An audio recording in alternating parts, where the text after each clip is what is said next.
அமெரிக்காவும் இஸ்ரேலும் இன்றைக்கு ஈரான்ல தாக்கும் பொழுது ஒரு எரிச்சலா, பொறாமையா, என்னன்னு தெரியல.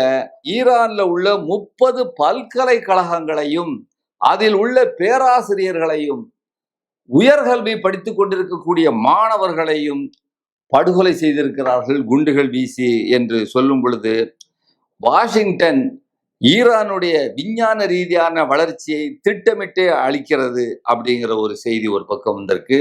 இன்னொரு செய்தி பென்ஜிவீர் அப்படின்னு சொல்லிட்டு இஸ்ரேலில் உள்ள அந்த ஒரு காவல்துறை, அந்த நகரத்தில் உள்ள காவல்துறை, சினிமால மிக புகழ்பெற்ற டைரக்டர் ஆலன் லீ மற்றும் செயற்பாட்டாளர்கள் அவர்கள் எல்லாரும் நாடவ் ஓரன்னு சொல்லக்கூடியவங்க இஸ்ரேலுடைய அரசுக்கு எதிராக மிகப்பெரிய ஆர்ப்பாட்டம் நடத்தியிருக்கிறார்கள். அவர்கள் மீது வன்முறையை தாக்கி தன்னுடைய அரசாங்கம் தன்னுடைய மக்களின் மீது மிக கடுமையான வன்முறையை ஏவி விட்டு கைது செய்திருக்கிறது. அவங்க சொல்றாங்க, எவ்வளவுதான் இஸ்ரேலிய அரசு நெத்தன்யாகு எங்களுடைய வாயை மூட நினைத்தாலும் அது முடியாது என்று அவர்கள் கூறியிருக்கிறார்கள்.